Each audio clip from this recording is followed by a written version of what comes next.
at 6 o'clock. This year on GB News, we've got brand new members in the family. Join us. Across the entire United Kingdom, we cover the issues that matter to you. GB News will always stay honest, balanced and fair. We want to hear whatever is on your mind. And we don't talk down to you. The establishment had their chance. Now we're here to represent you. Britain's watching. Come join us on GB News, the People's Channel. Britain's news channel. I'm Simon Evans. Join me on GB News for Headliners at 11 p.m. What's the scoop? I'll be joined by two of the country's top comedians. That's right. As we take a look at tomorrow's newspapers tonight. We're going to get into trouble. If it's a big story, we'll be covering it. Spill some tea on him. There we go. But we'll also have some fun. I wouldn't stick up a bank. My father didn't love me. So anyway. Headliners every night from 11 on GB News, the People's Channel, Britain's news channel. I'm Andrew Doyle. Join me at 7 o'clock every Sunday night for Free Speech Nation, the show where I tackle the week's biggest stories in politics and current affairs with the help of my two comedian panellists and a variety of special guests. Free Speech Nation, Sunday nights from 7 on GB News, the People's Channel, Britain's news channel. Join me, Patrick Christys, Monday to Friday, 3 till 6. We tackle the day's news agenda like you've never seen before. It's high tempo, high octane, the most controversial topics and the best guests. You will not be able to take your eyes and ears off it. I'm not afraid to ask the questions that you really want answered. 3 till 6 p.m, Monday to Friday on GB News, the People's Channel, Britain's news channel. Hi, Andrew Pierce here. Join me every Friday lunchtime for a proper no-nonsense debrief of the week's events. With special guests in the studio and the GB News team on the ground, I'll be getting you up to date with news, some intelligent discussion and my own sharp take. The weekend starts here with me every Friday lunchtime on GB News, the People's Channel, Britain's news channel.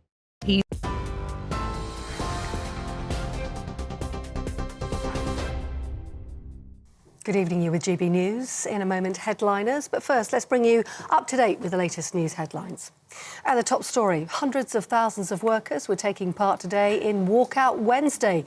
It's been the UK's biggest day of industrial action in more than a decade.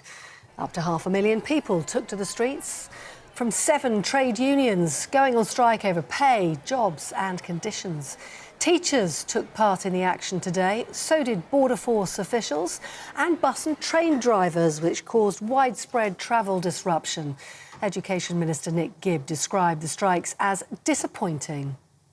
It is disappointing that the NEU, one of those 4 unions, has taken strike action today, jeopardising children's education. They've already suffered 2 years of interruption during the COVID pandemic, so this is the last thing children need, and it's the last thing parents need. So I say, look, let's talk, let's continue those talks about these important issues.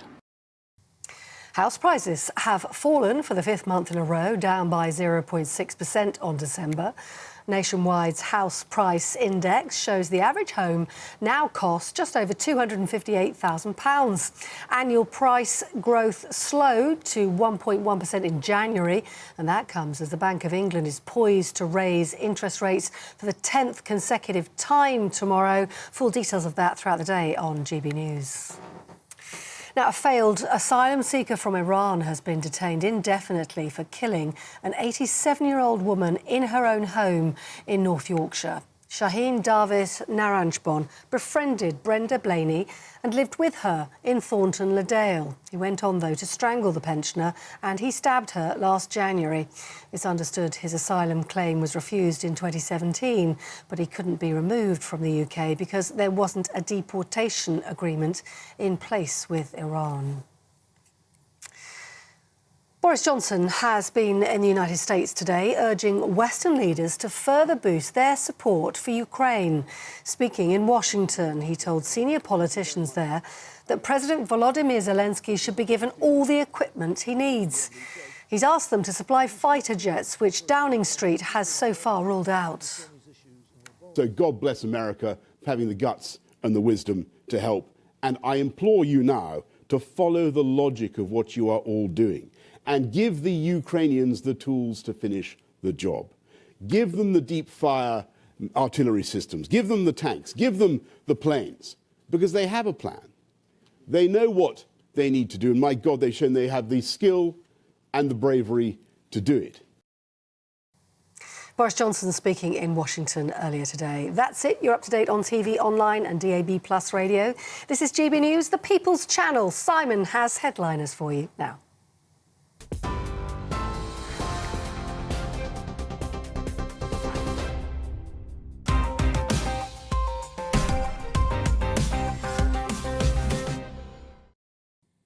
Hello, I'm Simon Evans. Thank you, Polly. Welcome to Headliners. Joining me tonight, two stalwarts of the show. We have Steve N. Allen and the big dog himself, Nick Dixon. It is an A-list show, so let's take a look at tomorrow's front pages. We start with the Daily Mail. They have a new law to stop school strike mayhem. That's its intent at any rate. Daily Telegraph focus on the RAF, who are facing crisis over drive for diversity, but the photograph is to do with the school strikes. The Guardian, Watchdog looks into £220,000 bill for Johnson Partygate legal advice. The Mirror, when will someone care? New dog attack terror. Not coming onto your screen for whatever reason. The Times, British gas breaking into the homes of the vulnerable. The Sun has footy charter leaked. And finally, the Daily Star, breaking news, the devil has moved to Suffolk. That is the actual devil living in East Anglia. I don't know whether he's just gone down from Norfolk or whether that's a wider scale move. Anyway, those are the front pages. We will take a look at them in some detail.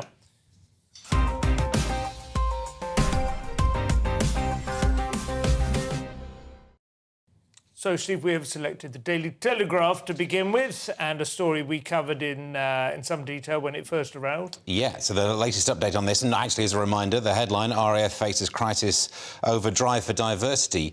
And normally my favourite thing on this show is you find a story like this that says you can't even say Christmas these days, and you read down it and it says, oh, look, it turns out loads of people can say Christmas. This is not one of those. This is one where, actually, even if you are the biggest supporter of diversity drives, this is not the way to do it. No. So they're looking into it. There's an inquiry, and I think for me the thing that really tells you why it's got so wrong is that the group captain, Elizabeth Nicol, and I'm sure the gender of the person we're talking about is apposite here. The sex. The sex. Oh, yeah, you got me. Yeah. Stepped down in August because she said this was a target that you cannot achieve. Now, the armed forces were told to try and deal with a diversity issue, but the RAF went further and went 30%, we'll up that to 40, because what, we're splendid. Is that the only kind of diversity they're interested in? Are we not talking about religion, race and so on? Or certainly ethnic and sex is what... Height, I'm not sure about, actually. I mean, that's one of the things that some of the forces, and I know the police force have sort of widened their recruitment criteria. You no longer have to tower over potential criminals anymore. But yeah, these days you can get two police officers standing on each other's shoulders in a long raincoat. That's that right. Counts. And that actually is good community policing because they can address two criminals at once, of course. But... I mean, I did see Tobias Ellwood has been reassuring us that this hasn't caused any kind of slip in operational effectiveness. There's been no decline in standards. It's rather that white men who were not ticking boxes have been discriminated against. Yeah, 160 cases. Effectively, a hiatus on hiring any straight white men. Yeah. And some people will make the argument saying you've had it good enough for long enough. No, I think the point is that there are certain jobs where it has to be, as much as you can have a certain force pushing towards some intended goal, the main force is having the ability to fly planes really well. Defend the country. Yeah. I suppose the point is the diversity quota has to be achieved by widening the scope of the recruitment drive, not by the actual standards of... What do you to say? people who are rubbish at being in the RAF. Yeah, I mean, I'm going to have to translate a few terms. It talks about the aspirational diversity targets. They should put communist in there. And then positive discrimination, that's called racism. And they talk about setting up a challenging goal. It's called a stupid goal, Steve, because it's impossible, because it's still a largely white country. So how can every organisation have perfect diversity? It's numerically impossible. And as Steve has alluded to there, in some companies or organisations, this would be merely stupid and annoying, but here it's actually dangerous. Yeah, I think that's fair. And also, it does seem to me that there is a certain amount of demoralisation even among those who are in the job as well. This can't help but reflect back upon you. I wrote a piece a few weeks ago suggesting that it maybe wasn't entirely irrelevant that some of these pilots had shown up in China training the Chinese how to defend themselves against RAF jets. And this is obviously amounts to treachery and villainy of a terrible scale, and it's indefensible. But you can't help wondering whether it's not part of a sort of mental landscape that's being created where certain people are not feeling that they're valued perhaps quite as much as they used to be. It's a bit of a jump there. Some days I don't feel valued, but I don't nip off to China to try and be a traitor. You're valued, and we all know you would be straight off to China if the money was right. So basically, Simon's saying it's treason, but it's woke's fault. Yeah, absolutely. Moving on to the Daily Mail, Nick. Yeah, so Daily Mail got new law to stop school strike mayhem. So there's been plenty of mayhem. We've had Walkout Wednesday, and basically no one's at work except desperate media people, obviously. Yes, and the word mayhem is always used to describe an absence of activity, isn't it? I mean, it counts sometimes, like Black Friday sales is mayhem. School staying strikes at home is like, chaos. Yeah. But anyway, on my sofa, tragedy. Yeah, I see what you mean. So, yeah, teachers are essentially, they're sort of playing truant and not telling miss because they're allowed to just go on strike without warning the head teacher that it's going to happen. Yeah. And Sunak is said to be incredulous that militant unions are able to do this, and he's saying this is ridiculous, and he's blaming Starmer for being an extremist and supporting the unions and so on. And I know that Mick Lynch weighed in general on the strikes, obviously not the teacher strike, and said, we are the working class and we are back, which is a little bit cringe when you're earning more than most middle-class people, but many train drivers are, but hey, I'm sure Steve will say something else. He's got the act down pat, though, isn't he? To be fair, I do appreciate. I get a little tinge of nostalgia watching Mick on the telly. But you do know he's called us right-wing bigots, Simon. What? And he mentioned you specifically. Because of GBNews. Yeah. And he said, especially that Simon Evans. Is it? Simon Evans, like that. But I will say, in defence of the concept, if you have a rule in place that as soon as a person earns a certain amount of money, you don't let them defend the working class, you mean the working class can only ever be... I agree. I think it's quite good to have well-placed strike leaders, and I think they should. I shouldn't think they should continue to represent the interests of their class and their people. I'm not got a problem with that. I do think it's quite interesting. There is this kind of new... Is it a new culture of the sort of low-key strike action? There are various forms of it. There's a kind of doing no more than you're expected to, working to rule. That's been around for some time. But there are other ways that people, I suppose, register their discontent without actually taking a day's leave and forfeiting a day's pay and so on. It's I don't know. Is it morally defensible? Is it a constructive way of registering your discontent? The part I find hard to morally justify is this refusing to give basic information on when you're going on strike, because some terrorists even did that, didn't they? They used to say when they were going to done a bomb the somewhere. Bombers of the IRA. Exactly. And now it's like we won't even say when we're going to walk out of the schools. Which I suppose is tough for parents who show up at the school gates with their kids and find out that the day is off. That is... Yeah. Although that would still happen even if the teachers who were going on strike informed the school. Yeah. Because the rule would still be in place that you can't replace that teacher, so the school would shut, so the parents would still have to find some other way of looking after the kids. No scabs, is what you're saying, Well, I mean, that's not the rule they're talking about changing. No, fair enough. The Guardian, Steve, we have a watchdog looking into a £220,000 bill. Just when you thought you'd been ripped off enough. Yeah. Partygate's back, and it's a watchdog looking at the £220,000 bill for Johnson's Partygate legal advice. We are paying for the legal advice that Boris Johnson took on this issue, which, I mean, why doesn't he do the proper thing, the honest thing, and just go and get someone from the BBC to sort out a loan so he could pay it himself? The honourable thing is what he should do. He could do a single speech, couldn't he, for £220,000? It's the sort of money he used to charge. Church status at risk over same-sex marriage. Have you looked into that one at all? I must admit, I'm not really a religious-y type. I'm watching some of the tweets Sandy Toxic was putting out about this and just agreeing. I don't know why you'd want to join a club that has such an issue with you. Yeah. What do you think, Nick? You're a Christian. Well, we've talked about that one ad nauseam. I mean, Welby was doing his best to basically say that he supports as much same-sex marriage as possible, but he can't officially support it because of his global responsibilities to the church. He was doing a kind of dog whistle, if you like, to the sort of woke side of the Church of England. Rowan Williams is actually pro-trans and has described transitioning as a sacred journey. Yeah, I know. I mean, we had a pride flag on the altar the other day, which is a kind of perfect symbol of the capturing of the church with this new ideology. So the Church of England's basically done. On the Boris thing, I think it is a bit much the public have to pay to work out if he's misled the public. I mean, can I get my money back if I don't care? I mean, I still care about the lockdowns, the horrible rules that are in this whole COVID thing, or the response to it, but I've never cared that much about Partygate. That's merely the insult on top of the injury, really, to me. But we're all supposed to still care about Boris. He's gone. He's off trying to get a job, you know, causing nuclear war or something instead. That is true. And the funeral of Ty Nichols, which I didn't cover any of the Ty Nichols story when this was... I imagine we had it on the show when it was sort of... It is obviously a very, very sad and tragic death, but more to the point, it's an absolutely horrific and brutal murder caught on camera, which seems to be arousing somewhat less of a sort of call for institutional change and overhaul than the George Floyd killing did, which was, to my mind, a considerably less visceral reaction. Have you seen the attempts to still call it racism and white supremacy? There was a CNN ran a piece that it could still, even though it was black officers killing a black person, could still be motivated by anti-blackness somehow. Well, I will say, I mean, let's just say this in the broadest terms and to try and kind of keep an open mind to that.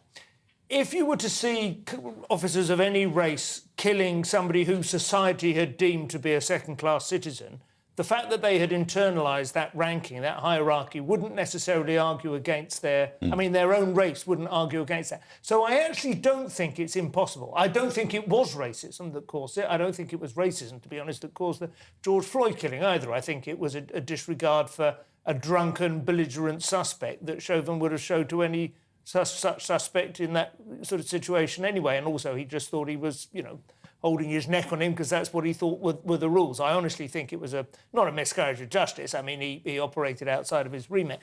But I think it is possible for people operating within the police force to think black suspect, I know how to deal with black suspects differently to deal with white suspects. I think that is possible. I'm not sure it did happen, but it's not. If you watch the murder of Daniel Shaver, I mean, what about when it's white cops just brutally murdering white people? I struggle to take. No, I'm not saying. I mean, I don't think it is. But there's a good question. Why is it not creating the same amount? I mean, it's creating a sense of tragedy. It's not creating quite the same sense of anger. But you know the answer. And in fact, there should be more anger because the reason that they did it is because they were hired through utterly bent processes that should have weeded them out, right? Yeah, but you know the real reason, obviously. But the solution is to take the step back from what the argument is, get rid of police brutality, and you solve all victims of police brutality. Yes, I agree. Well, we finished this section with the Sun, Nick, and footy charter leaked. What's that about? Yeah, this is about the shakeover of football trying to get rid of things like the Super League in future, which are sort of uncompetitive fake leagues,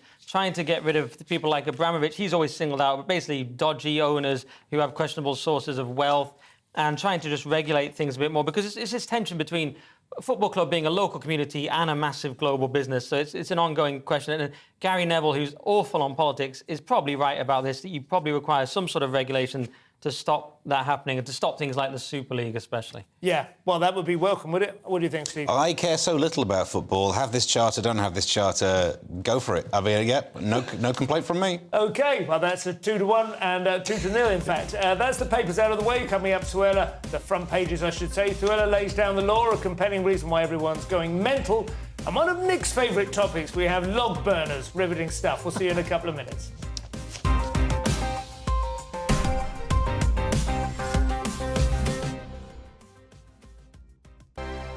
Monday to Thursday, 9 p.m. till 11 p.m. Join me, Dan Wootton. I'll bring you the sharpest takes and hottest debates. Do you not believe in prison? I don't believe in prisons. I'm completely stunned. I guarantee you there'll be no spin, no bias, no censorship. I actually was personally quite offended by it. And no reason to go to bed. So I guess they've always been quite woke. That's Dan Wootton tonight on TV, radio and online. Monday to Thursday from 9 p.m. till 11 p.m. on GB News. The People's Channel, Britain's news channel.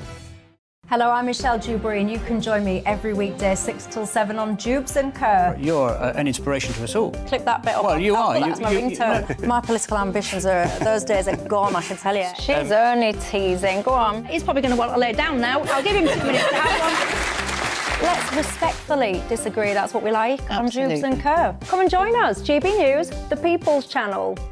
Michelle Dewberry, weekday evenings at 6 o'clock.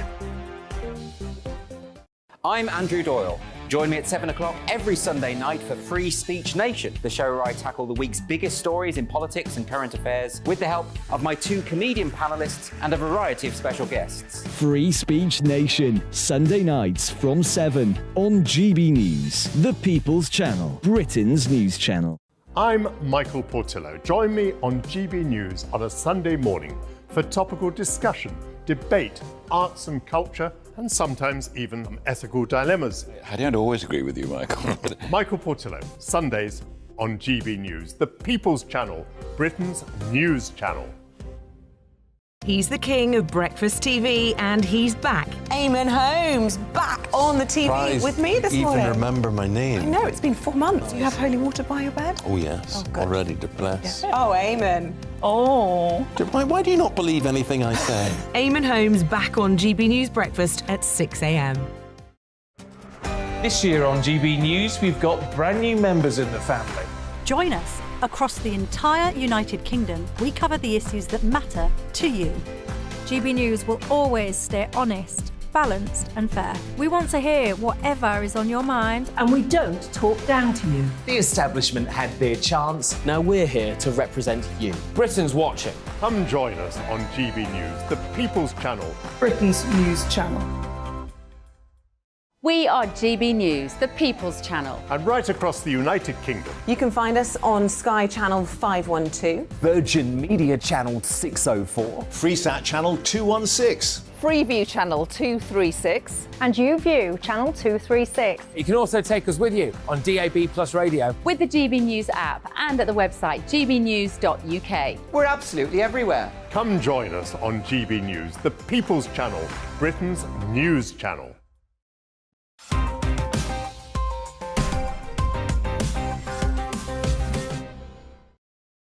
Welcome back to Headliners with me, Simon Evans, and Steve N. Allen and Nick Dixon. Steve, our first story from the interior comes from Thursday's Telegraph, who one suspects will be sympathetic to Suella Braverman's vision for a police force focused on actual crime. Yeah, actually, I'm going to try and talk about this without mentioning Suella, because I think it's... Well, you've just failed. I forget. I'm no good at this. At the first hurdle. The yes-no game is also not my wheelhouse. Because straight away, people will already have their opinions of loving or hating. But let's look at the things she said whilst writing about her goals for the police. Yeah. So we'll go through them, including police should concentrate on getting the basics right, tackling crime and keeping people safe. I think most people would agree with that. Yeah. She wrote, I'll give police the powers and resources they need to combat antisocial behaviour and crime. Again, tick. There are commitments by all forces to attend every house burglary. Only people who don't like that, burglars. So you can go through this and see a lot of this makes sense unless we start to become tribal about it. Yeah. And there are some things in here that start to become a bit soundbitey. In fact, all of this, I worry that it is just soundbite. There'll be no follow-through. It's not as if she's not known for soundbites. What was the thing she said? Guardian reading, tofu-eating workerazi. Yeah. When the Home Secretary's got a problem with your source of protein, things seem a bit weird. Tofu is an issue for me, but not necessarily as a lifestyle choice. That's probably a different thing. But no, I agree with you. I mean, it's fairly straightforward. It is back to basics, I suppose. We hear it all the time, don't we? It's not. There's nothing to give you any hope that anything will change. Right, exactly. And particularly with Suella Braverman, I like what she says. Sometimes the phrasing can be off, but the direction of what she says is usually right, but she has no control over her own department, like it's seemingly most politicians. That's right. The blob is running the things. Home Office is the blob, is the most blob-like of She'll all say the blobs. She's against wokeness, then they're off to a diversity training course 5 minutes later, whatever it is. It gets lost. There is a quote where she says that she'll be scrapping the insistence on having new recruits to the police having degrees, which actually makes sense. Some jobs you don't need to be degree educated. No. But here's the quote from her. Someone without one might have excellent emotional intelligence. Ooh! Yeah. All of a sudden we've gone touchy-feely. I caught you out on that. I don't know about emotional intelligence. They might well have, an interest in just getting a career without wasting 3 years in accruing debt.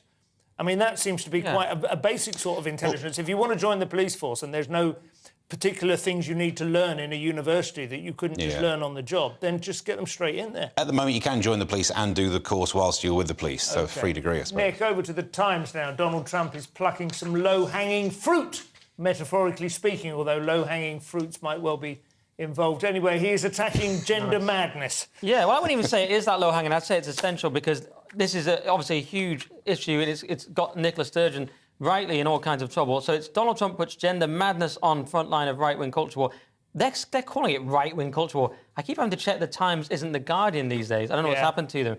But I watched a video today on this. I thought it was really good. It was obviously I had some Trumpian exaggeration perhaps, but it was a really good point. He just said that no serious country should be telling its children they were born in the wrong gender. That concept was never heard of before in human history. And he was talking about things like puberty blockers and surgeries and all these kind of things. He was just saying, let's not do that to children. I think that's all absolutely true, and I think it's likely to rally his position or rally his base or whatever, and obviously he's trying to defend himself against DeSantis rather than the Democrats at this point. But one would have to say and throw it back to him, this hasn't come out of this hasn't really just emerged in the Biden administration. This is a lot. I mean, we were drifting in this direction when he was elected to try and stop this nonsense. Well, admittedly, it's only got worse, but it didn't get much better under I think he's talking on a slightly longer historical scale. He says in all of human history, this is relatively recent. But, yeah, I mean, the point is it's actually a really moderate position. It might be expressed in a Trumpian way. Yeah.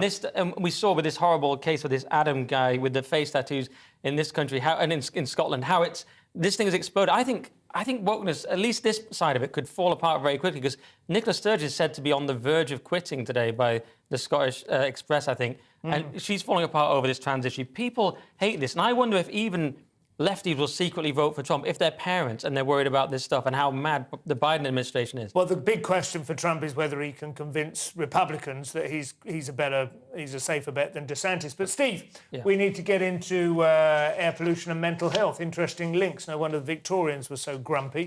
Yes. With their smog. Yeah, didn't do anyone any harm. I'm sure someone will say that. Researchers looked at long-term exposure to even relatively low levels. They found that there's a link between air pollution levels and anxiety and depression. It's a bit of a meta-analysis, so they've got the data on these things and found that you do get higher incidence of one when you get higher incidence of the other. But the problem with that is it doesn't actually prove a link. Life's a little bit multivariable. So if you live in an area with high levels of air pollution, you probably live in a built-up area, so it could be to do with road noise. If you plotted living near a Costa with issue of anxiety, next thing... Kebab shop. If you we'll be banning kebabs. Yeah. No, it's true. I was thinking exactly the same thing. Air pollution hangs around places that are just like unpleasant, disobliging to human habitation generally. What do you think, Nick? No, I had exactly the same point, that, it says pollution can increase anxiety and depression, but so can living in a city in 2023. That's all I was going to say. So, very hard to know. Concrete walls facing you wherever you look. Well, maybe it's worth investigating. I do think it's better if they could, we can move towards cleaner air, obviously, but it might not necessarily be a mental health crisis. Not unrelatedly, perhaps, however, the Express say those creating pollution with a wood-burning stove could face a £300 fine, which would certainly affect my mental health, I have to say. Yes, very annoying. And the headline says, fury erupts, and it has erupted. Over 300 on-the-spot fines for log burners. I don't know if you're walking down the street with one, if it's like an ASBO situation. And Lance Foreman, former MEP, has slammed the government for this, saying, what next? There's fines for a fish smoker. Slightly strange analogy, but I see what he's going for. Actually, I would go for the fish smokers just for being smug. I mean, I get it, but, it's there's something annoying, isn't there, about tofu eating fish smokers. And you can end up facing criminal prosecutions and fines of up to $2,500 a day. And we'll probably find, like, diesel cars at, like, Wood's Better or something in 5 years. Well, they chuck this stuff straight into the power stations, don't they? I mean, I admit, OK, if it was like, if the skies of London were dark once again with wood-burning smoke. I don't think that's the case, is it? Well, my first response to this was it's all a bit middle class. Like, if ever you've used the word chimney in a sentence and someone's not hit you, oh, there you go. I had one on my first roof terrace. Of course you did. But then you look at the stats, and wood burners are linked to around 50% of the carcinogens in our air that people are exposed to. And when they link to, they mean they produce the same thing, though. They're not producing 50% of it. They're producing carcinogens of the kind that they're not responsible for 50%. They're definitely responsible for 38% of the particulate matter in our air pollution. No. So, that's what it says in the... Scarcely 1 per 1,000 people have a proper wood-burning stove. As a nation, we did really badly because we're obsessed with open burning. Yeah. So our air was really bad because every other country thought, why would you have an open fire? And we put coal and wood... When the Bill Bryson book at home, it was absolutely jaw-dropping, the conditions people lived in for hundreds of years when they would have home... the only way of heating your home was to have a fire, but they didn't have adequate chimneys, flues or any of it. They would just be sitting there in a miasma of smoke every evening, So maybe it's a bit more linked to it than you think. Possibly. Anyway, I suppose the issue is that these are only the bad ones. A good, well-installed wood-burning stove is still OK. These are like the full capstan. Yeah. The neighbours. Is it eco-design, they call it? Is it? Maybe. But you hate that title, don't you? Anyway, make sure you get yours checked up. This is right up your silo, Steve. I imagine a missing radioactive capsule about the size of a sugar cube, lost and amazingly found in the Australian outback. Previously, because I saw it on this show as discussed. Oh, did you? Okay. It dropped off the back of a lorry as it was being driven up a long road in Australia, which for us is great because that's far enough away. Is that just a big tipper van full of these things? Well, exactly. I mean, that's the question that needs to be asked now. Yeah. Why are you letting radioactive things just fall off lorries? But that's their attitude, I suppose. But now they've managed to find it, which is impressive. 870-mile stretch of road. They had radioactive detectors, so you go over it, they detected it, and then... a little Geiger counter. I mean, they found it. now it just means everything else in Australia can kill you. So that's true, yeah. Imagine that had been eaten by a large spider, though. We could be looking at some very exciting Marvel takes. This thing crushed by a terrifying kangaroo. Yeah, as I said last time when we covered this unfolding story, it caused burns and radiation, but so does living in Australia. Yeah. But they found this tiny few millimetre capsule in the outback, but they couldn't find it in their hearts to treat Novak Djokovic fairly. That's one thing that bothered me too. But the other thing, just shoehorning in my agenda. Find it in their heart. But he did come back and win. And the other thing that bothered me just lastly is Stephen Dawson said, we've quite literally found a needle in the haystack. No, that's a metaphor. That's the exact opposite of what you mean. And also, it's a rubbish... I was saying this to Steve earlier. It's a rubbish... It needs retiring, that, a needle in a haystack. It's no use to anyone. Nobody knows what haystacks... Well, nobody's hunted for anything in a haystack in over 100 years. Don't you think this will be the kind of thing that replaces it? They'll say it's like looking for a capsule in the outback. Like looking for cesium on the outback, exactly. I think possibly looking for a pebble on the beach or possibly looking for a leaf in the forest or something. I mean, it's a needle in a haystack is just such an... It's like the little symbol for a floppy disk where you save your memory there, isn't it? It's just gonna Kids don't know what it is. But I was thinking, if I lost a needle in a haystack, I'd buy a new needle. I'm doing all right. But I would rather try and find this, because if a needle was emitting beta radiation, it's a lot easier to find. Yes, that is absolutely true. Well, that is that part completed. After the break, we have a selection of family-unfriendly stories. We have sex-mad rodents. We have possibly the worst way to impress anyone I've ever heard of. We will see you in a couple of minutes.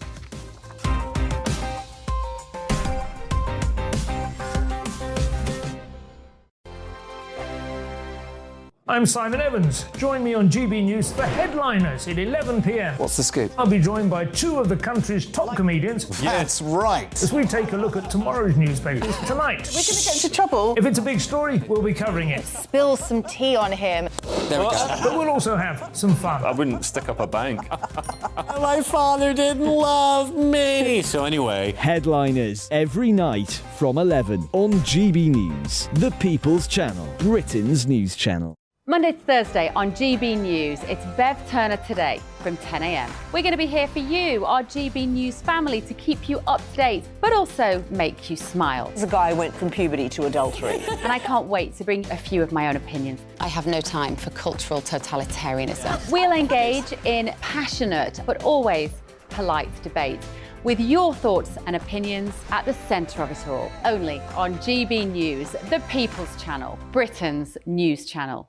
I'm Mark White. As GB News Home and Security Editor, I cover those key issues that are so important to you. Our authorities, our communities doing all they can to combat violent crime. With the public services under unbearable strain, why are we still failing to control our borders? Defence, the first priority of any government, has been continually hollowed out. Can we trust our politicians to protect the armed forces? Join me, Mark White, on GB News. We are GB News, and we'd like to say thank you to each and every one of you for bringing us your conversations, for helping our great nation find its voice. We are here for you on radio, television, and online, across England, Scotland, Wales, and Northern Ireland. It's not the BBC, you actually get your facts right. We are proud to be GB News, the People's Channel, Britain's news channel. I'm Michael Portillo. Join me on GB News on a Sunday morning for topical discussion, debate, arts and culture, and sometimes even some ethical dilemmas. I don't always agree with you, Michael. Michael Portillo, Sundays on GB News, the People's Channel, Britain's news channel. Hi, Andrew Pierce here. Join me every Friday lunchtime for a proper no-nonsense debrief of the week's events. With special guests in the studio and the GB News team on the ground, I'll be getting you up to date with news, some intelligent discussion, and my own sharp take. The weekend starts here with me every Friday lunchtime on GB News, the People's Channel, Britain's news channel. Every weekend, it's Mark Dolan Tonight. Bigger and better, starting at 8 p.m. Friday and Saturday. Can't be too safe. Bring it on. Has there ever been a more innuendo feature? And Sundays, we're on at 9. It's ridiculous. Just get on with it. Maybe you should get a proper job. Only on GB News, the People's Channel, Britain's news channel.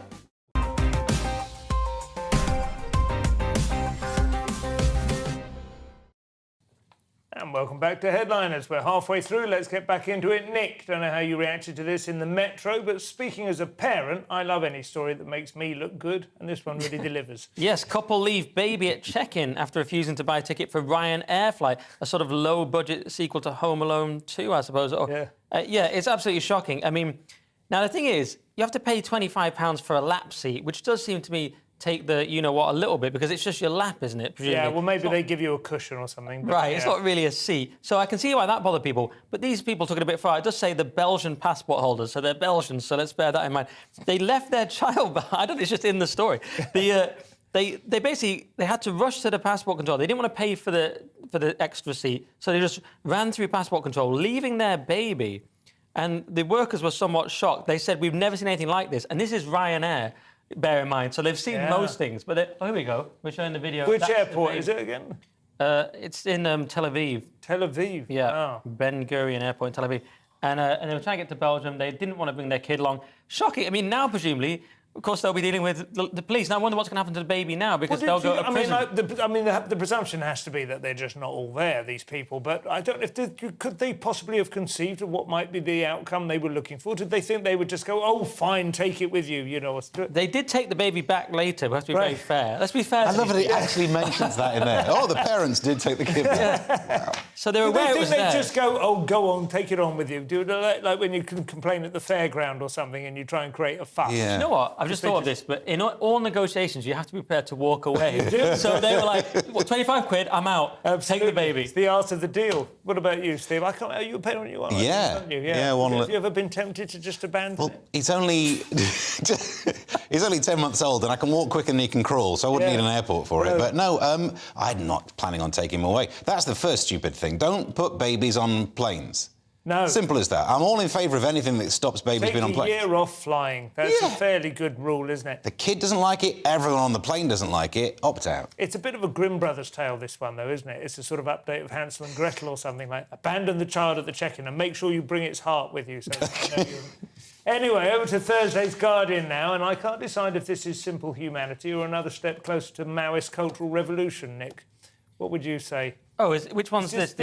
Oh, sorry, this is Steve. Sorry, isn't it? Yes, this is the Italian grandparent story. Yeah, in Italian courts, they found in favour of children who do not want to see their grandparents. Yeah. Now, in my day, we just had rifts in families. We didn't need to legislate for it. It always happens. This is crazy, these kids taking it right. I'll see you in court. Yeah.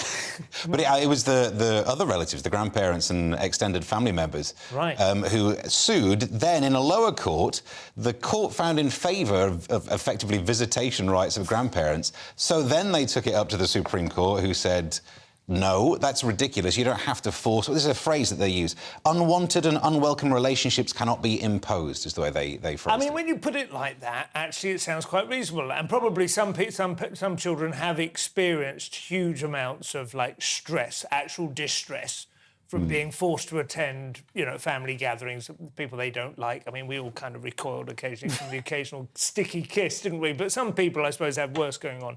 Yeah. But I don't know, it feels like the state is intruding in what really should be a parent's home is their castle kind of thing. Don't you think? It's freedom of association, but this is sort of imposed freedom of association. It's a bit complicated, isn't it? Yeah. But yeah, it's a very Italian story as well, because of course they've got their ageing population. Most people are grandparents there, and they have a nicer relationship with them generally. They're all in the same houses together to some degree. We sort of package off old people. Yes. Having said that, I'm not sure. My granddad was a very difficult man. I'm not sure I would have been like to have been forced to spend time with him. If you know, like Fury's dad, John Fury, he reminds me of him without the soft side. Right. That's kind of who I think of. So. I'm not sure. I mean, should you force someone to hang out with their grandparents? No. Can I just get my head around what you said? If they've got an ageing population, who are they grandparents to? Yeah, it's tricky, isn't it? Yeah. And also, you would say there are more grandparents than there are children. That might be the question, that there are more grandparents than children. Then you would think the state would be starting to favour the grandparents, but actually the law is going the other way. It was a mere joke, but Steve's looking for logic. It's fallen apart. Their population pyramid is upside down, that's for sure. On to Thursday's Times, Nick. And I don't know why they've given you this story, but further evidence of young men in want of a wife being surely shafted around the world. Yeah, soaring bride prices push China's grooms into debt. And it's an important story. Chinese men in the city of Putin appealing to probably something like that, Putin, something like that, appealing to authorities to curb skyrocketing bride prices. So basically, there's a traditional wedding gift that you have to give, but the price of it is averaging 94,000 UK pounds sterling and can reach as high as 241,000 in this particular area. But so this is, just to be clear, the Chinese dowry is given by the man's family or by the man to get the bride, because traditionally a dowry, as we understand it in the West, is usually given by the bride's family. Yes, right? this is different. And because of the one-child policy they've had and what they're calling the cultural preference for male children, it means there's a bit of a ratio issue. Yeah. There's too many men. And so now the average bride price in China overall is 8,300, but in the city you're supposed to provide a flat instead of money. Even if the fee's lower, but you have to give a flat. And this is my favourite part, Sam. If the bride has a college degree, it's around £18,000 UK. But if they only have a high school diploma, it's down to 12,000. Right. Now, wouldn't you think it'd be the other way around? Because, you know, do you really want an educated... Most men apparently prefer their wife not to be a threat to them, don't they? Not me, of course, but people in China and places like that. But, yeah, I mean, so, I don't know. It's a problem, Steve. What do you think? That's an awful lot of money. I mean, I have to say, I mean, that is... I don't know exactly what wealth disparity is like in China, but that's got to be way above the means of the average Chinese young man. Especially in the rural areas where this is happening. If this were happening over here, I would be delightfully single. Think how much you've just saved. Yeah, it's got to put a lot of pressure on finding the right one as well, hasn't it? I mean, how many women can really justify, like, 5 years of your wages? Keep a spreadsheet. Engagement ring, it's a month. It's quite a useful way to sort of screen out scrubs, isn't it? Remember those scrubs thing? Like, if you can't afford a £94,000 gift, you're already out of the picture. It's interesting how transactional it becomes and how naked it is when it's reported. When I suppose it's seen as an outsiders. I mean, I suppose there is a lot of transactional element to a British or Western wedding. You know, a lot of men and women pretend that it's a romantic indication, but it's... In China, there's less messing around. It's like, put it on the table. The highest gift, by the way, was £2.27 million, but turned out to be fake. It was a fake post, but could have been real. In related news, Steve, Northern Australian males are so keen on sex, they're mating themselves to death. These are marsupials, actually. They are. Clarified, yeah, there's a bit of a gear change at the end of that sentence, isn't it? Sadly, it's these animals. Endangered male quolls. Quolls. Never heard of quolls, no. Quolls, but not quolls. A bit ratty, but a bit bigger than a rat, if you want to, but also a marsupial. They're ratty if they've been mating themselves to death. That's the thing. Because they would rather mate than sleep. Right. Lads. Yeah. The male northern, so I think the northern thing holds there true. They are. Look at him. They're pretty cute. I would if I were one of the lady ones. Also horny. He does look horny, doesn't he? That one. He's about. That one certainly does. Yeah. First base, isn't it? Wear themselves out in one season, and I totally agree. That's actually good advice. Yeah. While you're young, go for it, because you reach a stage where you'd rather have a cup of tea. So. Well, we've all seen those Attenborough documentaries, haven't we, where the stags come into their first antlers and they just cannot wait to clash and announce themselves. I don't know whether they have that kind of element of it. The quolls. Yeah, the interesting part to me is they're the largest mammals known to exhibit semelparity, a breeding strategy in which an organism dies after it first reproduces.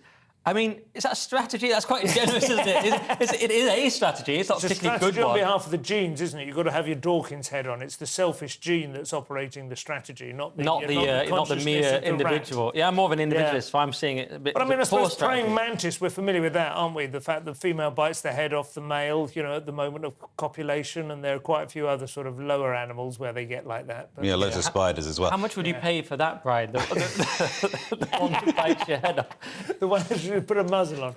Nick, Telegraph now. On the face of it, this seems a heavy-handed way to impress FIFA, but then again, they like the cut of Qatar's jib, so I don't know. Who can say? Yes.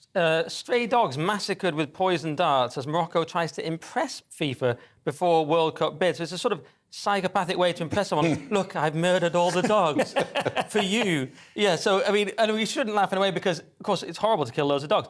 But but it's backfired because it was because there's so many stray dogs. And obviously they think, well, when FIFA are coming, we'd better get rid of all these stray dogs. Yeah. The problem is now what they have is we all know they've got the stray dogs, and we know they murder loads of dogs in a sort of doggist And they've got anti-dog murder protesters on the streets. Yeah, as well, yes. It's Tangiers, isn't it? Is it the most dog-ridden? I mean, by African standards even, has it got them... It's up there. It's not anymore. In the dog-ridden table. There was It's at least 3. I saw something they were trying to say they want to become the first African nation to be free of rabies.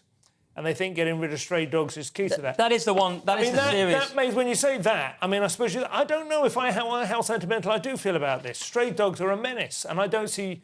I mean, if they were killing anyone's pet, that would be horrific, obviously. But it sounds like these are essentially vermin, that we're just unused to that species being vermin. Well, to be very fair, yes, they cite attacks on children and risk of rabies, which kills an estimated 80 Moroccans a year. So there is, and that is a horrible way to go. I don't think there's a worse disease than rabies. No, so. but if that were the reason they were culling these animals, that's one thing. But to say let's impress FIFA, for the FIFA officials, slightly different. Horrible. Well, sometimes these things can trigger, progressive actions that have been long overdue. That is part 3 done with. After the break, why Tom Jones has cancelled his Welsh rugby season ticket, what happens when you Botox your eyeballs, possibly. And we'll be mulling over whether we should take headliners to the Edinburgh Fringe this summer. See you in a couple of minutes.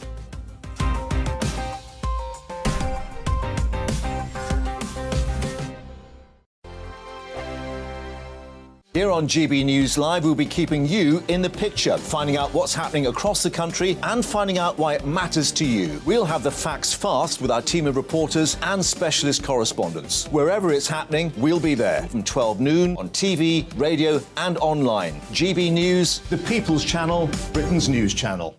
I'm Andrew Doyle. Join me at 7 o'clock every Sunday night for Free Speech Nation, the show where I tackle the week's biggest stories in politics and current affairs with the help of my 2 comedian panellists and a variety of special guests. Free Speech Nation, Sunday nights from 7 on GB News, the People's Channel, Britain's news channel. Join me, Patrick Christys, Monday to Friday, 3 till 6. We tackle the day's news agenda like you've never seen before. It's high tempo, high octane, the most controversial topics and the best guests. You will not be able to take your eyes and ears off it. I'm not afraid to ask the questions that you really want answered. 3 till 6 p.m, Monday to Friday on GB News, the People's Channel, Britain's news channel. Join me every Sunday at 6 p.m. for Gloria Meets. In exclusive interviews, I'll be finding out who our politicians really are and what they really think. It's something that you would never want anyone to suffer. I didn't know what channels there were. I didn't think I'd be believed. I must have weighed about 7 stone and I'm 5'8". My instincts was to sort of cover this up. I mean, clearly that was a mistake. Join me every Sunday at 6 p.m. on GB News, the People's Channel, Britain's news channel. We are GB News, right across the nation. You can get us on television, on radio, on digital. We're absolutely everywhere. Amazing! You see, amazing! You remind me of me in the European Parliament. But here's the most important bit. We are not part of the mainstream establishment. We think and speak just like you do. We are the People's Channel. Magnificent. That's really, really thoughtful. Come and join us on GB News, the People's News Channel.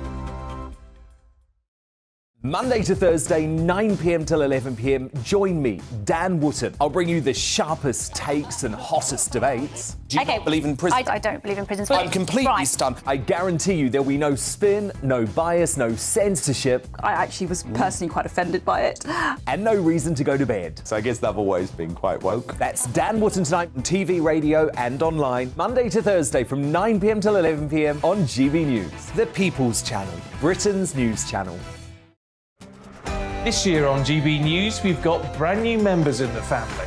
Join us. Across the entire United Kingdom, we cover the issues that matter to you. GB News will always stay honest, balanced and fair. We want to hear whatever is on your mind. And we don't talk down to you. The establishment had their chance. Now we're here to represent you. Britain's watching. Come join us on GB News, the People's Channel, Britain's news channel.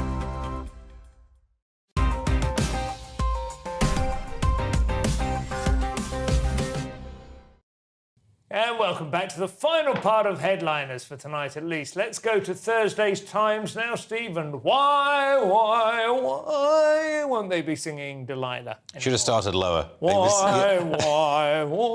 There we go. Beautiful. Really, you should think about singing. It is, Welsh choirs won't be singing Song About Murder, Delilah, the Sir Tom Jones classic, because, well, it says here, Welsh rugby matches, they won't be being sung at the matches, in the wake of allegations of sexism, racism, homophobia at Welsh Rugby Union. It very much feels like, following those accusations, they've said, well, We won't sing that song then. As if that's got to solve all of that. They've dropped the song from its match day repertoire. I suppose singing that song, I mean, there's one thing if it just emerges naturally from the terraces or whatever. It's a different thing if it's on the hymn sheet and you are condoning wife murder. I mean, to be fair, he obviously regrets it, doesn't he, in the song? Yes, you know, true. It torments him even in the after. But also, I presume no women were murdered in the making of the song. No. And like in the film Death Becomes Her, 2 of them die, and yet that's not been banned. It's an old-fashioned murder ballad, isn't it? Of a kind that I think even in the 60s probably stuck out a little bit among, you know, I can't imagine Engelbert Humperdinck. I don't know, maybe he would have done, but... I felt the knife in my hand and she laughed no more. Yeah. But back to the story.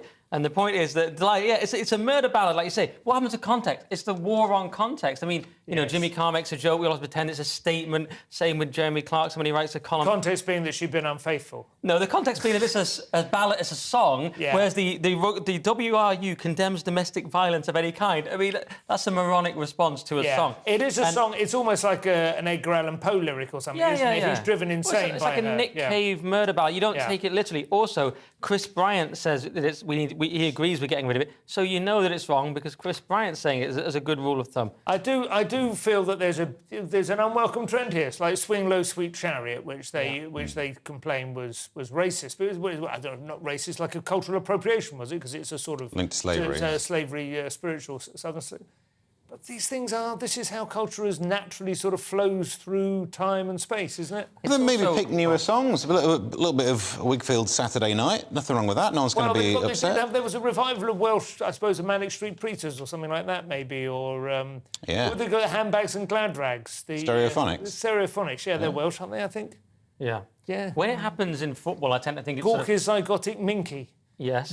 Just naming Welsh battles, super furry animals, we can all do that. Yes, that's a good one. Let's get some of them up on there. When it happens in football, I tend to think it's sort of middle-class policing of working-class culture. When it happens in rugby, I'm a bit more confused because they're so posh, I'm not sure what it is. They probably quite like being told they're not allowed to sing things, and it will probably double its popularity. Telegraph now, Nick, and if you thought it was hard for a camel to pass through the eye of a needle, just wait till you see what Graham Short has managed to get through one. Yeah, well, no one's ever known if it's camel or rope, if the translation's correct, but luckily... This is still in place either way because it's the needle he's focused on. Yes. And I'm glad because he's gone out of his way here. So he took Botox injections to help him engrave the world's smallest Lord's Prayer. It's 273 words.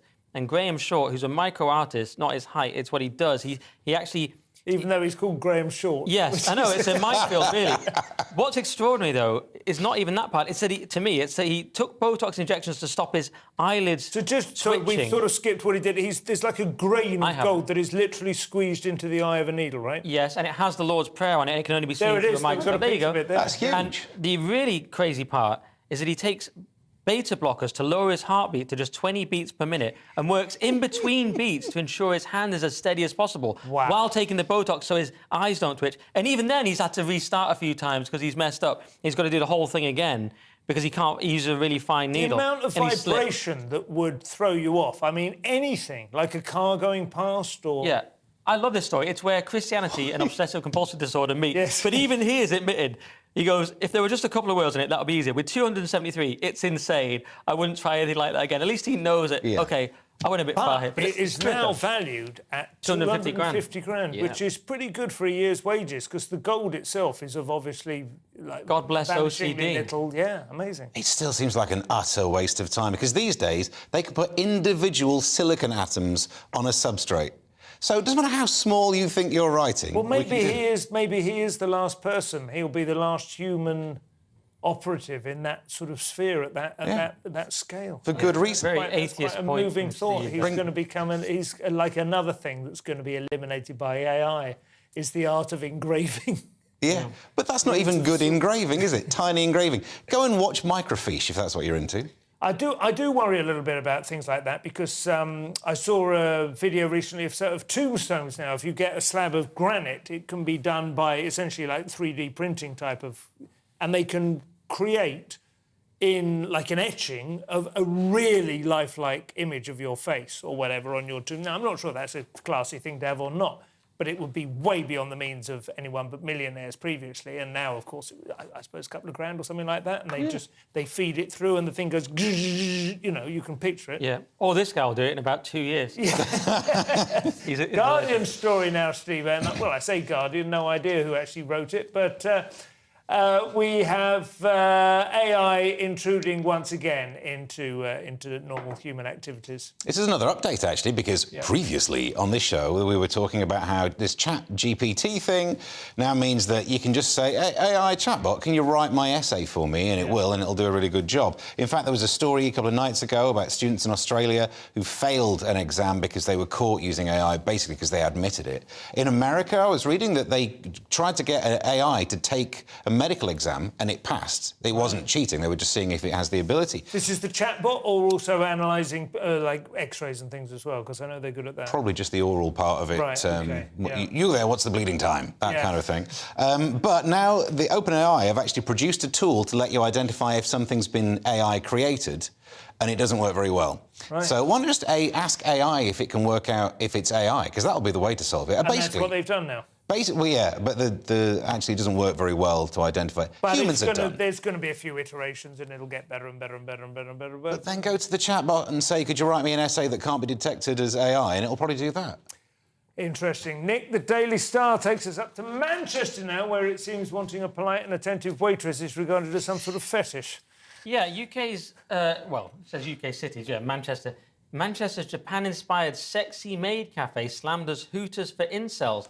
Now, surely that's just Hooters, because that's just Hooters, if you can't get access to beautiful women, you have to pay and get, buy a burger. Well, I suppose in Hooters there are some good old boys who go down there who do really intend to pick up a waitress. I don't know. Some absolute alphas there as well. But anyway, so this was Councillor Joanne Harding who slammed this place and said that, I don't like that they're wearing a face mask, but she said, what fresh hell is this? And said, it's a maid cafe, it's like misogynist or whatever.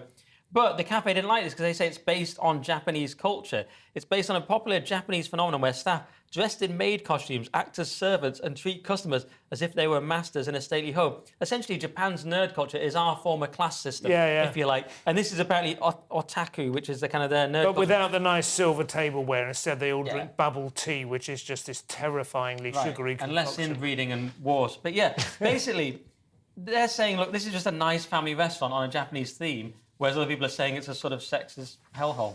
Well, that's Manchester. We'll see if it expands. Finally, Steve, one of our own brethren lambasting the Edinburgh Fringe for being too expensive. I suppose the obvious answer is to start your own.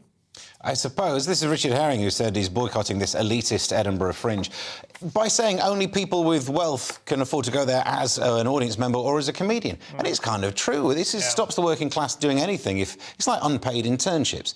If you can't afford to live off mummy and daddy's money, you can't get into the gig. So that I kind of agree. I think the funny thing is about the Edinburgh, it is very much, a free market. It is, there are a few large entities that control the larger venues, but there's nothing to stop you going up and putting on a free Fringe show. It's things like the cost of accommodation, isn't it? It's the cost of taxis, getting around and that sort of thing that is creating it. And this is, I suppose, just what leaches onto an event after any period of time. It's very difficult to legislate against that. I'm not sure. I can see why Richard is angry and upset. Nick, you obviously have a beef with Richard anyway. No, he's just a terrible person, but he's right in this case. And the comedy industry's become woken for rich people like Alistair Campbell's daughter. Yeah. And I, luckily, like Jack Reacher too, I will never go back. Well, I will be going back this summer, and I'm in one of those rather charming little Spiegel tents on George Street, which I'm hoping will kind of re-engage with the spirit of the Fringe. But it is difficult as you get older with it as well, not to just, look back and think it was better when you were young. Both of me and Richard well into our 50s now. Anyway, that is all for tonight's show. Let's take another quick look at Thursday's front pages before we go. Daily Mail had new law to stop school strike mayhem.